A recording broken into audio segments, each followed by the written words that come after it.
Hello students, आज अपन पढ़ेंगे thermodynamics में second law of thermodynamics.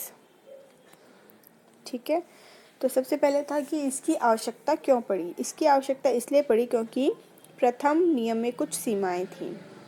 First law of thermodynamics अपन ने पढ़ा था, जिसके अंदर क्या था, ऊर्जा संरक्षण का नियम, जिसके अनुसार ऊर्जा ना तो नष्ट की जा सकती है ना ही उत्पन्न की जा सकती है, केवल एक रूप से दूसरे रूप में रूपांतरित की जा सकती है। और फॉर्मूला क्या था,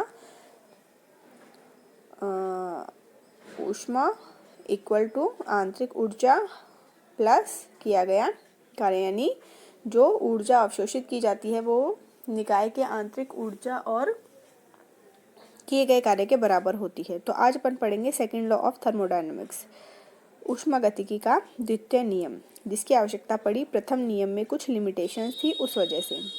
तो इसके कुछ पॉइंट्स हैं। ऊर्जा संरक्षण होता है लेकिन परिवर्तन की दिशा और परिस्थिति नहीं बताता है। ठीक है, तो प्रथम नियम की कुछ सीमाएं थी जिस वजह से द्वितीय नियम की आवश्यकता पड़ी। तो प्रथम नियम में क्या क्या सीमाएं थी। प्रथम नियम ऊर्जा संरक्षण का नियम तो था, लेकिन उसमें परिवर्तन की दिशा और परिस्थिति नहीं बताई गई थी, या उसके द्वारा परिवर्तन की दिशा नहीं बताई जा सकती कि ऊर्जा एक रूप से दूसरे रूप में रूपांतरित हो रही है तो किस दिशा के द्वारा रूपांतरित हो रही है, यानी किस ओर से किस ओर वो प्रवाहित हो रही है। सेकंड है, अभिक्रिया पूर्ण होती है या नहीं, इसका भी प्रथम नियम के द्वारा पता नहीं लगाया जा सकता। तीसरा है, कितनी ऊष्मा कार्य में रूपांतरित होती है, इस ऊष्मा की अमाउंट का अपन पता नहीं लगा सकते प्रथम नियम की वजह से। तो इन सभी कारणों से क्या हुआ कि द्वितीय नियम की आवश्यकता पड़ी और द्वितीय नियम का प्रतिपादन किया गया। तो द्वितीय नियम है कि जैसे ऊष्मा हमेशा अधिक ताप से कम ताप की ओर प्रवाहित होती है, जैसे कि जल हमेशा उच्च तल से निम्न तल की ओर प्रवाहित होता है, उसी तरीके से ऊष्मा स्थानांतरण की दिशा और परिस्थिति को द्वितीय नियम के द्वारा समझाया जा सकता है।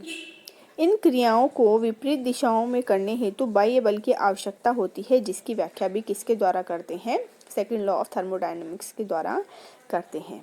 ये रिवर्सिबल और इरिवर्सिबल यानी कि उत्क्रमणीय और अनुत्क्रमणीय तथा स्वतः यानी स्पॉन्टेनियस है या नहीं, इसका भी पता चलता है अपन को द्वितीय नियम से।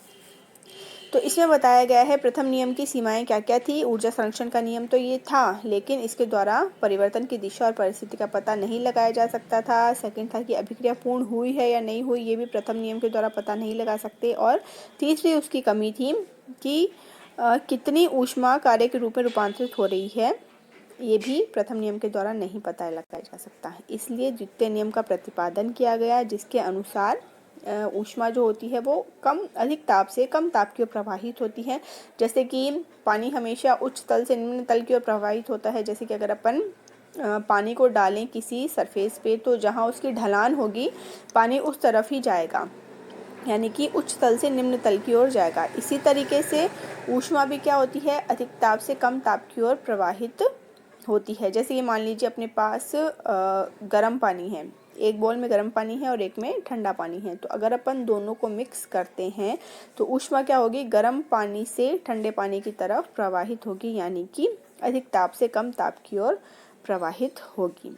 और सेकंड नियम के द्वारा क्या होता है, सेकंड लॉ के द्वारा अपन उत्क्रमणीय, अनुत्क्रमणीय, स्वतः यानी कि रिवर्सिबल, इरिवर्सिबल और स्पॉन्टेनियस तीनों तरीके के प्रक्रमों को समझा सकते हैं।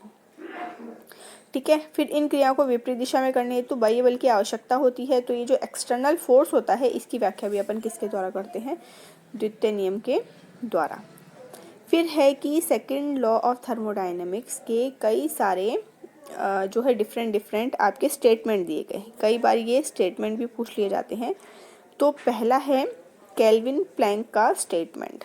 कई बार ऐसे कैसे कंपटीशन एग्जाम में स्टेटमेंट दे दिए जाते हैं और इसके द्वारा क्या करते हैं, आपको पूछ लिया जाता है कि ये स्टेटमेंट किसने दिया था सेकंड लॉ के लिए। तो सेकंड लॉ के लिए मेन 3 स्टेटमेंट दिए थे, 3 अलग अलग वैज्ञानिकों ने, केल्विन और प्लैंक ने, क्लॉसियस ने और प्लैंक ने।